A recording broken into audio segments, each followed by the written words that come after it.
Saudara, ada dua kecelakaan di jalan tol yang menjadi sorotan, yakni kecelakaan di ruas tol Jombang-Mojokerto yang merenggut nyawa selebritas Vanessa Angel dan juga suaminya. Dan ada kecelakaan di ruas tol Cipali-Cikampek yang menewaskan seorang dekan Universitas Gadjah Mada. Lantas pertanyaannya, mengapa kecelakaan maut ini kerap mengintai para pengendara di jalan tol? Nah, utamanya adalah mereka yang menempuh perjalanan jarak jauh. Pagi hari ini kita akan bahas terkait dengan hal ini, saudara. Dan tentu saja ini bisa menjadi semacam edukasi dan juga warning bagi kita semua. Sudah bergabung secara daring dengan kami di Sapa Indonesia Akhir Pekan, ada Ketua Masyarakat Transportasi Indonesia, ada Agus Taufik Mulyono. Selamat pagi, Pak Agus. Baik, dan kemudian ada pakar keselamatan berkendara dari JDDC atau Jakarta Defensive Driving Consulting, yakni ada Pak Jusri Pulubuhu. Selamat pagi Pak Jusri.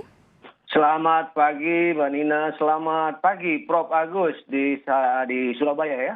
Ya, Pak Agus selamat pagi. Pak Jusri. Ya, selamat pagi Mbak Niluh. Ya, ini dengan Niluh Puspa Pak. Saya ingin bertanya dulu ke Pak Agus dulu nih, Pak Agus. Soal kecelakaan maut ya, ini sering, ini bukan hal pertama yang terjadi, bahkan dalam sebulan terakhir ada banyak kecelakaan yang terjadi di jalan tol. Kenapa Pak? Apakah ini hanya faktor manusianya saja atau ada faktor lain kalau menurut Anda? Begini, jalan tol itu kan jalan bebas hambatan. Menurut kelas prasarana adalah jalan bebas hambatan. Menurut fungsinya adalah arteri primer. Maka memang didesain dengan kecepatan minimal 80 km per jam. Ya, tentu ada batasan kecepatan ya. Kita sudah sepakat membatasi kecepatannya maksimal bisa 100 km per jam. Ya.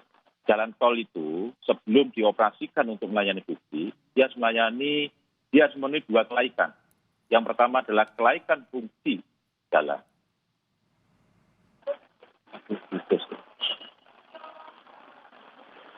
Pak Agus.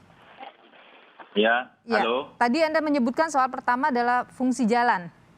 Ya, jadi kelaikan fungsi jalan kelaikan operasi jalan. Kelaikan fungsi jalan itu harus memastikan apakah komponen-komponen, subkomponen bangunan jalan itu sudah memenuhi standar. Ya, standar teknis maupun standar mutu. Sedangkan kalau kita bicara kelaikan operasi, apakah layak untuk dioperasikan melayani kepentingan umum dalam arti pelayanan, ya standar pelayanan minimal. Artinya kalau kedua berita acara ini belum clear, tidak bisa dipakai untuk melayani kepentingan umum. Nah, inilah satu kaidah sebagaimana diatur dalam Undang-Undang Jalan. Jadi dua ini sudah dipenuhi sebenarnya untuk jalan tol. Artinya bahwa sudah dipertimbangkan jaminan keselamatan, sudah dipertimbangkan jaminan pelayanan yang optimal bagi pengguna. Jadi kalau terjadi kecelakaan di jalan tol, saya lebih cenderung jalan tol itu jangan menggunakan istilah kecelakaan. Istilahnya ada tabrakan. Ya. Jadi kalau tabrakan itu ada upaya-upaya untuk menghindari, ada upaya-upaya untuk mengurangi, atau upaya-upaya untuk menghilangkan. Itu tabrakan. Kalau kecelakaan itu nasib. Ya.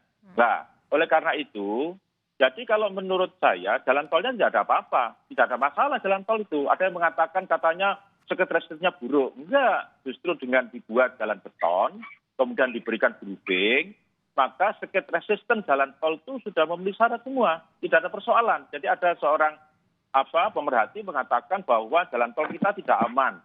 Jalan tolnya aman. Hanya saja edukasi publik, para pengendara itu memang tidak patuh terhadap aturan-aturan berkendaraan di jalan tol. Atau di satu sisi, memang sosialisasi bagaimana berkendaraan di jalan tol yang aman itu memang belum dilakukan secara maksimal. Nah, ini menjadi persoalan kita. Gitu. Jadi Anda mau mengatakan bahwa tidak ada masalah dengan jalan tol kita, yang bermasalah adalah pengguna jalan tolnya, begitu Pak? Iya, kalau itu jalan tol memang bermasalah, kita perlu menggugat bagaimana dulu uji kelaikan fungsi dan kelaikan operasional, kan begitu. Ya kan? Ya selama itu masih bisa dipertanggungjawabkan tidak ada masalah. Hanya persoalannya bagaimana edukasi publik bagi pengendara tol. Saya ingin ke Pak Jusri kalau begitu. Pak Jusri, Anda sepakat dengan pernyataan Pak Agus tadi?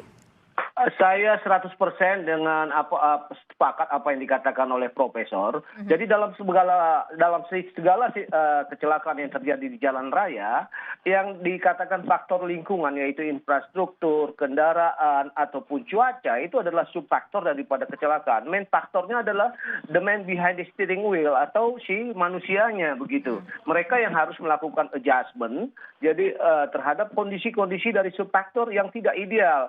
Jadi sekali lagi kita tidak bisa menyalahkan lingkungannya atau infrastruktur dari tol dan lain-lain, tetapi juga dengan kendaraan.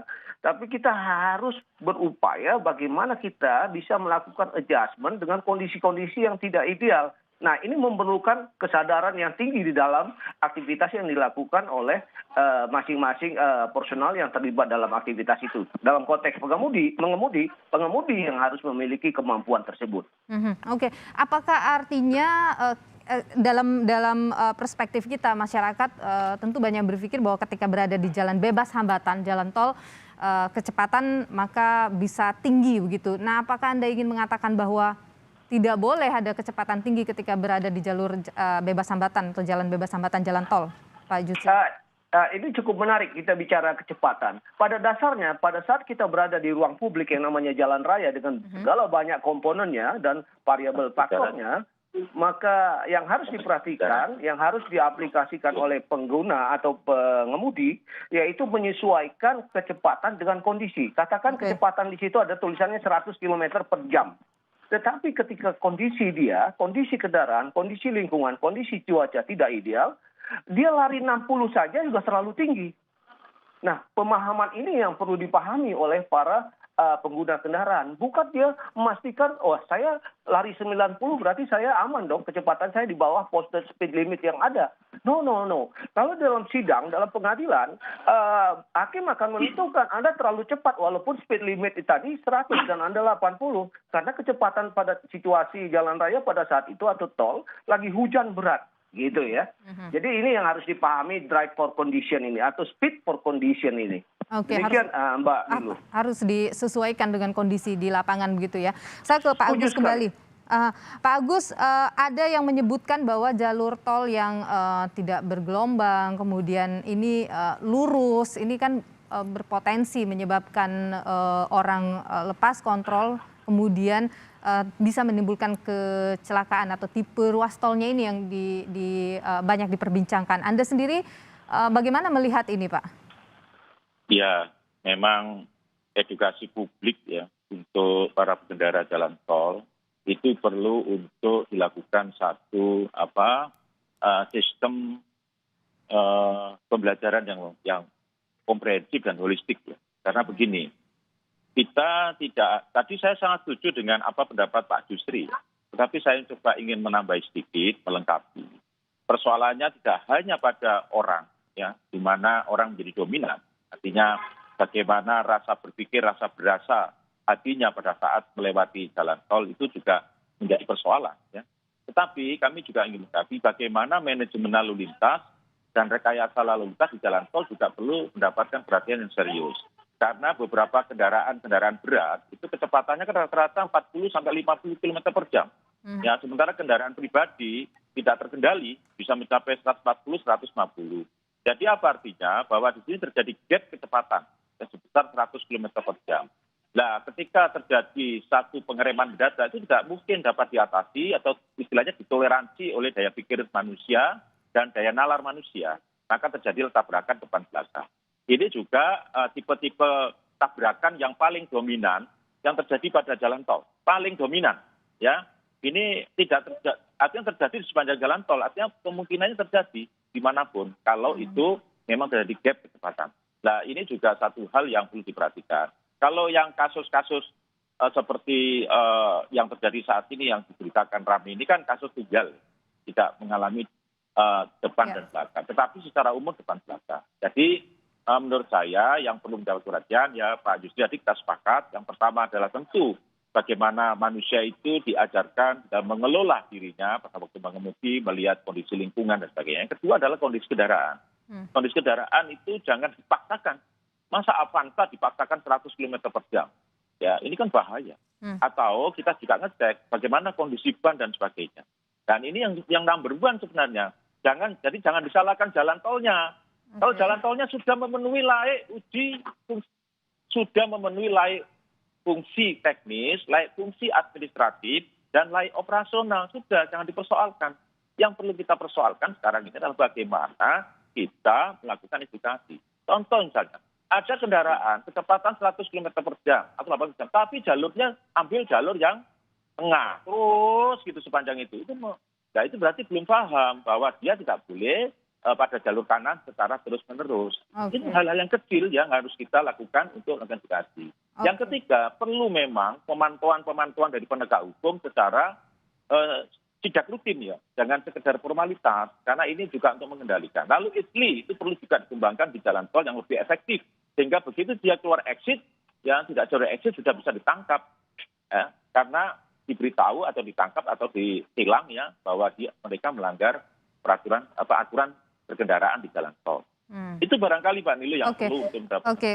Meskipun misalnya Pak Agus mengatakan jalan tol ini sebenarnya sudah memadai, tapi ada pertanyaan meskipun juga tadi disebutkan masyarakat atau pengguna yang harusnya lebih aware lagi, lebih memperhatikan keselamatannya di jalan, tapi adakah antisipasi yang bisa dilakukan oleh pihak pengelola tol, pihak pemerintah utamanya agar kecelakaan tidak terjadi di jalan tol, apalagi kecelakaan maut ya, karena kalau kita bicara kecelakaan di jalan tol ini selalu hasilnya fatal.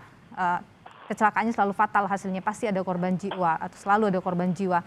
Dan kemudian masyarakat sendiri bagaimana mengantisipasi hal ini? Apa tipsnya berkendara di jalan tol supaya lebih aman? Kita akan bahas lebih lanjut usai jeda berikut ini di Sapa Indonesia Akhir Pekan.